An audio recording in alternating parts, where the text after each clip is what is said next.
ആ കൈയെടുത്തു. ഇന്നലത്തെ എപ്പിസോഡിലത്തെ സംഭവമാണ്. എല്ലാവർക്കും അറിയാം, ടിക്കറ്റ് ടു ഫിനാലെ ടാസ്ക് തുടങ്ങിയിരിക്കുകയാണ്. അതിമനോഹരമായിട്ടുള്ള ടാസ്കുകളാണ് ഓരോ ദിവസവും കൊടുത്തുകൊണ്ടിരിക്കുന്നത്.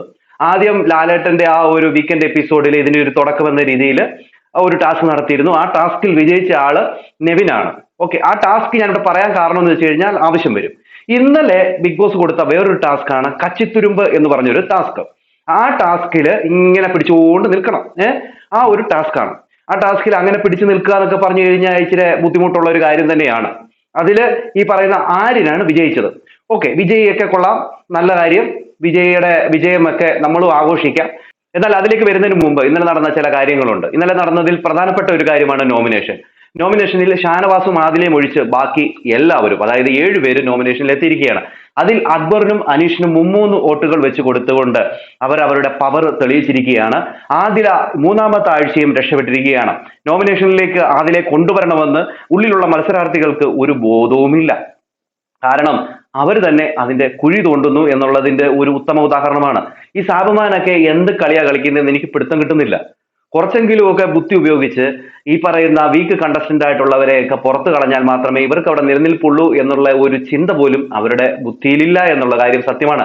ഈ ആര്യൻ പോലും നോമിനേറ്റ് ചെയ്തത് കാണുമ്പോൾ എനിക്ക് പുച്ഛം തോന്നുന്നു. പക്ഷെ ആ ഒരു സമയത്ത് അക്ബർ കാണിച്ച ഒരു ഇത്, അക്ബറിന് ചിലപ്പം അനുമോളെയും അനീഷിനെയുമാണ് നോമിനേറ്റ് ചെയ്തുകൊണ്ടിരുന്ന പതിവ് പോലെ. പക്ഷെ പതിവിൽ വിപരീതമായിട്ട് അക്ബർ അവിടെ കളിച്ചു നല്ല രീതിയിൽ തന്നെ. അവിടെ ആദിലെ നൂറയും എടുത്ത് അവിടെ നോമിനേഷനിൽ ഇട്ടുകൊടുത്തു. അങ്ങനെയൊക്കെ ചെയ്യാനുള്ള ഒരു ബുദ്ധിയും വിവേകവും കാണിക്കാതെ സ്വന്തം കുഴി തോണ്ടിക്കൊണ്ടിരിക്കുകയാണ് ഈ പ്രാവശ്യം. അപ്പം 7 പേരിൽ പോകാൻ സാധ്യത കൂടുതൽ സാബുമാനും അതോടൊപ്പം നെവിനുമാണ്. അവർ പേഴ്സണൽ വെണ്ടയ്ക്കായും വെച്ചുകൊണ്ടിരിക്കും. ഇതുവരെ ആയിട്ട് അവർക്ക് ഗെയിം എന്തെന്ന് പോലും മനസ്സിലായിട്ടില്ല. അതുകൊണ്ട് തന്നെ സ്വന്തം കുഴി അവർ തന്നെ തോണ്ടുമെന്നുള്ള കാര്യത്തിൽ ഒരു സംശയവുമില്ല. ഓക്കെ, പിന്നെ അത് കഴിഞ്ഞ് വരുന്നത് ക്യാപ്റ്റൻസി ടാസ്ക് ആണ്. അപ്പം ബിഗ് ബോസ് പറയുന്നുണ്ട് ക്യാപ്റ്റൻസി മത്സരത്തിലേക്ക് തെരഞ്ഞെടുക്കപ്പെട്ടവർ എഴുന്നേറ്റ് നിൽക്കാൻ പറയുന്നു. അപ്പോൾ നെവിന്, അക്ബർ, ആര്യൻ എഴുന്നേറ്റ് നിൽക്കുമ്പോൾ ചരിത്രത്തിൽ ആദ്യമായി 3 പേരും ക്യാപ്റ്റന്മാരാകുന്നു എന്ന് പറഞ്ഞപ്പോഴത്തേന് തുള്ളിച്ചാട്ടം കൊണ്ടങ്ങ് എന്താ പറയുക, എന്നാ തുള്ളിച്ചാട്ടമായിരുന്നു 3 കൂടെ. കാരണം 3 പേർക്ക് നോമിനേഷൻ ഫ്രീ കിട്ടുമെന്നുള്ള ഒരു ചിന്ത കൊണ്ടങ്ങ് തുള്ളിച്ചാടി അങ്ങ് നടക്കുകയായിരുന്നു. അപ്പോഴത്തേന് അനുമോടെ മുഖവും മറ്റു മത്സരാർത്ഥിയുടെ മുഖമൊക്കെ കാണുമായിരുന്നു. കാരണം ഇവന്മാര് എങ്ങനെയാണ് ഇവന്മാര് നോമിനേഷന് വന്നില്ലെങ്കിൽ നമ്മുടെയൊക്കെ അവസ്ഥ എന്താണ് എന്നുള്ള ചിന്തയായിരുന്നു. ഇവരാണെങ്കിൽ തുള്ളിച്ചാട്ടത്തിന്റെ മുകളിൽ അങ്ങ് തുള്ളിച്ചാട്ടമായിരുന്നു. കുറച്ച് കഴിഞ്ഞപ്പോഴത്തേന് ബിഗ് ബോസ് പറഞ്ഞു ഒരു ട്വിസ്റ്റ് ഉണ്ടെന്ന്. ആ ട്വിസ്റ്റ് എന്ന് വെച്ച് കഴിഞ്ഞാൽ ഇവർക്ക് നോമിനേഷൻ ഫ്രീ ഇല്ല എന്നുള്ള ഒരു കാര്യം കൂടെ പറഞ്ഞു. അത് കേട്ടതോടുകൂടി മത്സരാർത്ഥികളെല്ലാം കൂടെ തുള്ളിച്ചാടാനായിട്ട് തുടങ്ങി. ബാക്കിയുള്ളവര് അവർക്ക് വലിയ സന്തോഷം കൊടുക്കുന്ന ഒരു കാര്യം തന്നെയായിരുന്നു അത്. എന്തായാലും അവർ 3 പേരും കൂടെ ഒന്നിച്ച് ക്യാപ്റ്റൻ ആയിരിക്കുകയാണ്. ക്യാപ്റ്റൻ ആയപ്പോൾ അവർ പല കാര്യങ്ങളൊക്കെ അവർ ചെയ്യുന്നു. അവർ പല തീരുമാനങ്ങളൊക്കെ എടുക്കുന്നു. അതിൻ്റെ അകത്ത് സ്റ്റോർ റൂമിൽ പോകാൻ അനീഷിന് അനുവാദം കൊടുക്കുന്നു. അതെന്തിനാന്ന് വെച്ച് കഴിഞ്ഞാൽ യുവന്മാർക്ക് അവിടെ ഇവിടെയൊക്കെ മാറിയിരിക്കാമല്ലോ, അതുകൊണ്ടാണ്. അത് ഈ പറയുന്ന അനീഷിന് അത് മനസ്സിലാവുന്നില്ല എന്നുള്ളതാണ്. പുള്ളി അത് പോകാനായിട്ട് തയ്യാറാകുന്നു. അങ്ങനെയൊക്കെ ആയിരുന്നു ഇന്നലത്തെ ആ ഒരു ടാസ്ക്. അത് കഴിഞ്ഞതിന് ശേഷം ഇവർക്ക് ദീപാവലിയുടെ സ്പെഷ്യൽ ആയിട്ടുള്ള സ്വീറ്റ്സ് ഒക്കെ വരുന്നു. സ്വീറ്റ്സ് ഒക്കെ അവർ കഴിക്കുന്നു. അത് കഴിഞ്ഞതിന് ശേഷം അവർ പിന്നെ അവർക്കുള്ള പൂത്തിരിയും കമ്പിത്തിരിയൊക്കെ കൊടുക്കുന്നു. അതൊക്കെ അവർ കത്തിക്കുന്നു. പിന്നെ അത് കഴിഞ്ഞതിന് ശേഷം ടിക്കറ്റ് ഫിനാലയിലേക്ക് കടക്കുകയായിരുന്നു. ടിക്കറ്റ് ഫിനാലയിലത്തെ ആ ടാസ്ക് ആണ് കച്ചിത്തുരുമ്പെന്ന് പറയുന്ന ടാസ്ക്. അതിൻ്റെ അകത്ത് ഈ പറയുന്ന എല്ലാ മത്സരാർത്ഥികളും ഇങ്ങനെ പിടിച്ചുകൊണ്ട് നിൽക്കണമായിരുന്നു. ഹാൻഡിലിൽ ഹോൾഡ് ചെയ്ത് എത്ര നേരം നിൽക്കുന്നു അത് പ്രകാരമായിരുന്നു ആ ഒരു വിജയിയെ കണ്ടെത്തുന്നത്. ആദ്യം ഔട്ടാവുന്നവർക്ക് 1 പോയിന്റും അവസാനം ഔട്ടാവുന്നവർക്ക് 9 പോയിന്റും എന്ന രീതിയിലാണ് ഒരു ടാസ്ക്. അത് മാത്രമല്ല, ഈ പറയുന്ന ആര്യന് 5 മിനിറ്റ് എക്സ്ട്രാ കിട്ടും. കാരണം കഴിഞ്ഞ ഫിനാലേക്ക് കടക്കുന്നതിന് മുമ്പായിട്ടുള്ള ഒരു പ്രിവിലേജ് ടാസ്ക് ഉണ്ടായിരുന്നു. അതിൻ്റെ അകത്ത് പുള്ളിക്കാരൻ ജയിച്ചതോടുകൂടി തന്നെ പുള്ളിക്ക് ഒരു 5 മിനിറ്റ് എക്സ്ട്രാ കിട്ടുമായിരുന്നു. അതുകൊണ്ട് തന്നെ ഈ ഒരു ടാസ്കിൽ അദ്ദേഹത്തിന് അതൊരു ബെനിഫിറ്റ് ആയിട്ട് നിൽക്കും. അങ്ങനെ ടാസ്ക് തുടങ്ങി കുറച്ചു നേരം കഴിഞ്ഞപ്പോഴത്തേന് ഈ പറയുന്ന ഷാനവാസ് ഔട്ടാകുന്നു. അത് കഴിഞ്ഞ് ഈ നെവിന്റെ അലവിളി അങ്ങോട്ട് തുടങ്ങിയില്ലയോ, അലറി വിളിക്കുക. ഇവൻ ഫുഡ് അടിക്കാനും മറ്റുള്ളവരെ എന്തെങ്കിലും പറയാനുമായി ഇവന്റെ വാ തുറക്കത്തുള്ളൂ. അത് ഇന്നലെ നമ്മൾ കണ്ടു. ആ ടാസ്കിന്റെ ഇടയിൽ എന്തൊക്കെ കോപ്രായം ഇവൻ കാട്ടിക്കൂട്ടി എന്നുള്ളത്. ഇവൻ പലപ്പോഴായിട്ട് ഇങ്ങനെ കൈ വിട്ട് പിടിക്കുന്നതൊക്കെ നമ്മൾ കണ്ടു. അപ്പൊ അതൊന്നും ഇവന് വിഷയമല്ല. പക്ഷെ ഇവൻ ഔട്ട് ആയതിനു ശേഷം അനുമോളുടെ നേർക്ക് വന്നിട്ട് അനുമോൾ അങ്ങനെ ചെയ്യുന്നു, അനുമോൾ ഇങ്ങനെ ചെയ്യുന്നു, അനുമോൾ നേരെയല്ല എന്നൊക്കെ ഇവൻ പറയുക. ഇവൻ എന്തുമായിരുന്നു, ഇവൻ കാണിച്ചത് മൊത്തം തെറ്റായിരുന്നു. എന്നിട്ട് ഇവൻ കുറ്റം മൊത്തം അനുമോളുടെ മുകളിലേക്ക് വെക്കുകയാണ്. അനുമോൾ ശരിയല്ല, അനുമോൾ കാണിച്ച് കൈവിട്ടു, അനുമോൾ ഇങ്ങനെ സൈഡ് തിരിഞ്ഞു എന്നൊക്കെയാണ് ഇവൻ പറയുന്നത്. അവിടെ എനിക്ക് തോന്നിയ പ്രകാരം സാബുമാൻ മാത്രമാണ് ഒരുമാതിരി സ്ട്രെയിറ്റ് ആയിട്ട് നിന്നത്.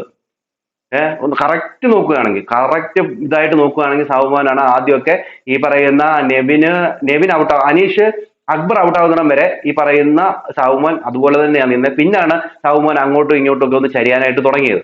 അതുവരെ സാബുമോൻ മാത്രമാണ് ക്ലിയർ ആയിട്ട് ആ സമയം വരെ നിന്നത്.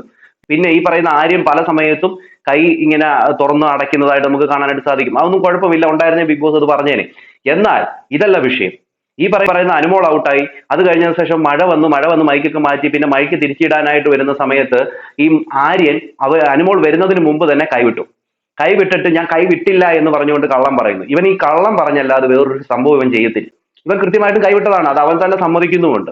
എന്നിട്ടും ബിഗ് ബോസ് അത് കാണുന്നില്ല. ബിഗ് ബോസ് ഒന്നും കാണത്തില്ലല്ലോ. ആ കോയിൻ അടിച്ചു മാറ്റിയത് ബിഗ് ബോസ് ഇവനെ ഒളിപ്പിച്ച് വെച്ചതൊന്നും ബിഗ് ബോസിനെ കാണത്തില്ല. കാരണം ബിഗ് ബോസ് എന്തിനു കാണണം അല്ലേ? വേറെ ആരെങ്കിലും ആയിരുന്നെങ്കിലോ?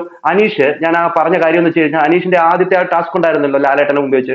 ആ ലാലേട്ടന്റെ ടാസ്കിന്റെ അവിടെ വെച്ച് ഈ ബോൾ വന്ന് കയ്യിലൊന്ന് തട്ടിയപ്പോഴത്തേന് അത് തെറ്റാണ്, എന്നാലും ഞാൻ ഇതിനോട് ഒന്ന് കൂട്ടി പറയുകയാണ്. അപ്പോഴത്തേന് ബിഗ് ബോസ് കിടന്ന് അമറി വിളിച്ചത് നിങ്ങൾ കണ്ടായിരുന്നോ? അല്ലേ? അപ്പൊ എന്തുകൊണ്ടാണ് ഈ ഒരു കാര്യം പറയാഞ്ഞേ? ആര്യൻ, അനുമോള് വരുന്നതിന് മുമ്പാണ് കൈയെടുത്ത് എന്തുകൊണ്ട് പറഞ്ഞില്ല? പറയില്ല, പറയത്തില്ല. അതാണ് അതിന്റെ ഒരു ഇത്.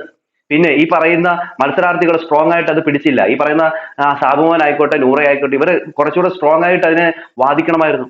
വാദിച്ചിരുന്നുവെങ്കിൽ, അനുമോള് വാദിക്കണമായിരുന്നു. ഇവര് വാദിക്കത്തില്ല. വേറെ ആരെങ്കിലും ആയിരുന്നെങ്കിലോ? ഇത് അനുമോളോ ഷാനവാസോ അനീഷോ ആണ് അവിടെ നിൽക്കുന്നതെന്ന് വിചാരിച്ചോ? അവരാണെങ്കിൽ ഇമ്മാർ വിടുവോ? ഈ പറയുന്ന അക്ബറോ അല്ലെങ്കിൽ ഈ പറയുന്ന ആര്യനോ വിടുവോ? വിടത്തില്ല. അപ്പൊ പറയും കള്ളക്കളി കളിച്ചു, ഇത് കളിച്ചു, അത് കളിച്ചു എന്ന് പറഞ്ഞുകൊണ്ട് ഇവരെ പ്രോജർ ചെയ്യത്തില്ലേ? ചെയ്യും. അപ്പൊ ഇന്നലെ ഇവൻ കൈവിട്ടു എന്നുള്ളത് ഉറപ്പാണ്. ഇവൻ തന്നെ സമ്മതിക്കുന്നുമുണ്ട്. മൈക്ക് എടുത്തോണ്ട് വരുന്നതിന് മുമ്പേ ഇവൻ കൈവിട്ടത് എന്തിനാണ്? അപ്പൊ അത് വെച്ച് നോക്കുകയാണെങ്കിൽ സാബുമോൻ തന്നെയാണ് വിജയ്. സാബുമോൻ അത് കറക്റ്റായിട്ട് നിന്നതാണ്. പിന്നെ ഇവൻ പറയുന്നുണ്ട് ഇടയ്ക്ക് നമുക്ക് ഒന്നിച്ച് വിടാം, ഒന്നിച്ച് താഴെ ചാടാമെന്നൊക്കെ. ഒന്നിച്ച് താഴെ ചാടിയാൽ ഇവൻ തന്നെ ജയിക്കത്തുള്ളൂ. കാരണം ഇവൻ 5 മിനിറ്റിന്റെ പ്രിവിലേജ് ഉള്ളത് കൊണ്ട് തന്നെ. പിന്നെ ഇതിന്റെ ഇടയ്ക്ക് വേറൊരു സംഭവം നടന്നു. ഈ പറയുന്ന അനുമോള് സത്യം വെളിപ്പെടുത്തി. കാരണം നോമിനേഷൻ ചെയ്യുന്ന സമയത്ത് അനുമോൾ അക്ബറിനെ കുറിച്ച് ചില കാര്യങ്ങൾ പറയുന്നുണ്ട്. അതിന്റെ അത് ഈ പറയുന്ന ഷോ ഡയറക്ടറിന്റെ വിഷയങ്ങളൊക്കെ ടച്ച് ചെയ്ത് വരുന്നുണ്ട്. ഇവൻ നോമിനേഷനിൽ വന്നാലും ഇവൻ പോത്തില്ലെന്ന് ഇവന് ഉറപ്പാണ്. കാരണം ഇവന് പുറത്തും ഇതുപോലെ ഒരു സപ്പോർട്ട് ഉണ്ടെന്നും, കാരണം ഉള്ളിലും ഈ ബിഗ് ബോസ് വീടിന്റെ ഉള്ളിലും സപ്പോർട്ട് ഉണ്ടെന്നും ഇവൻ അറിയാം. അതുകൊണ്ട് ഇവൻ പോത്തില്ല എന്നാണ് അനുമോളോടെ പറഞ്ഞത്. അതേതാണെന്ന് വെച്ച് കഴിഞ്ഞാൽ ഈ ഷോ ഡയറക്ടറിനെ കുറിച്ച് തന്നെയാണ് പറയുന്നത്. ആ ഉള്ളിൽ തന്നെ ഈ പറയുന്ന ഈ അക്ബറിന് സപ്പോർട്ട് ഉണ്ടെന്നുള്ള കാര്യം എന്തോ അല്ലാതൊന്ന് കേട്ടു നോക്കി. ഒരിക്കലും പോവില്ല.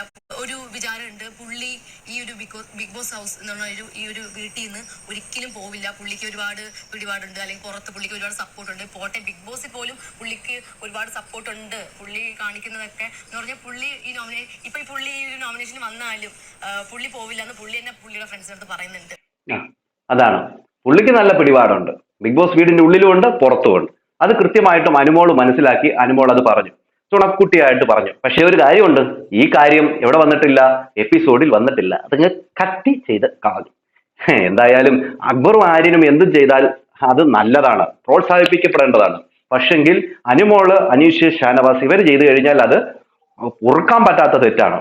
അതിനുവേണ്ടി അവരെ എങ്ങനെ തരം താഴ്ത്താമോ അങ്ങനെ തന്നെ തരം താഴ്ത്തി കാണിക്കുകയും ചെയ്യും. ഇതൊക്കെയായിരുന്നു ഇന്നലത്തെ എപ്പിസോഡിൽ നടന്ന കാര്യങ്ങൾ ഒന്ന് ചുരുക്കി പറഞ്ഞത്. ഇനി ഇന്നത്തെ എപ്പിസോഡിലേക്ക് വരികയാണ്. ഇന്ന് പറക്കന്തടി എന്ന് പറയുന്ന വീക്കിലെ ടാസ്കിന്റെ 2ാമത്തെ ടാസ്ക്കാണ്. ഇതിൽ എന്താകും എന്നൊക്കെ നമുക്ക് കാത്തിരുന്ന് തന്നെ കാണാം. അതോടൊപ്പം തന്നെ പോയിന്റ് പട്ടിക എന്ന് പറയാം. 1 പോയിന്റ് നേടി ഷാനവാസ്, 2 പോയിന്റ് നേടി നെവിൻ, 3 പോയിന്റ് നേടി അനീഷ്, 4 പോയിന്റ് നേടി അക്ബർ, 5 പോയിന്റ് നേടി ആദില, 6 പോയിന്റ് നേടി അനുമോൾ, 7 പോയിന്റ് നേടി നൂറ, 8 പോയിന്റ് നേടി സാബുമാൻ, 9 പോയിന്റ് നേടി ഈ പറയുന്ന ആര്യൻ. ഇത്രയും പേരാണ് പോയിന്റ് നെട്ടിയിൽ നിൽക്കുന്നത്. ഇപ്പൊ പോയിന്റ് നിലയിൽ നോക്കുകയാണെങ്കിൽ ആര്യൻ 1ാം സ്ഥാനത്താണ്. ഇനിയും ബാക്കിയുള്ള ഓരോ ടാസ്കുകൾ നടക്കുന്നു. ഇതിന്റെ അകത്ത് പോയിന്റ് പട്ടികൾ മാറി മറിയാം. അപ്പം ഇതിൽ കൂടുതലായിട്ട് വിജയിച്ച് മുന്നോട്ട് പോകാനുള്ള ഒരു സാധ്യത, അതായത് ഫിസിക്കൽ ടാസ്ക് അല്ലെങ്കിൽ ഇങ്ങനത്തെയുള്ള ഈ ടാസ്കുകളൊക്കെ വരുമ്പോൾ കൂടുതൽ പ്രിവിലേജ് കാണുന്നത് ഈ പറയുന്ന ആര്യനും സാബുമോനും ആകാനാണ് സാധ്യത കൂടുതലും. എന്തായാലും നമുക്ക് കാത്തിരുന്നതിനെ കാണാം. അനുമോളൊക്കെ സൂപ്പറായിട്ട് തന്നെ കളിച്ചു കേട്ടോ. ഇവര് അനുമോളെ കുറ്റം പറയുന്ന കുറെ എണ്ണമൊക്കെ ഉണ്ടല്ലോ, അവരൊക്കെ ഒന്ന് കണ്ടു നോക്കിയാൽ മനസ്സിലാവും. അനുമോളും നൂറയൊക്കെ അത്രയും നേരം പിടിച്ചു നിന്നല്ലോ, അത് തന്നെ വലിയൊരു കാര്യമാണ്. ഈ കുറ്റം പറയുന്നവനൊക്കെ അവിടെ കിടന്ന് അമർന്നത് നമ്മൾ കണ്ടു. എന്താണ് പ്രേക്ഷകരെ നിങ്ങൾക്ക് തോന്നുന്നു? നിങ്ങളുടെ അഭിപ്രായ നിർദ്ദേശങ്ങളും മസ്റ്റ് ആൻഡ് കമന്റ് അടുത്തൊരു വീഡിയോ കാണുന്നവർക്ക് എല്ലാവർക്കും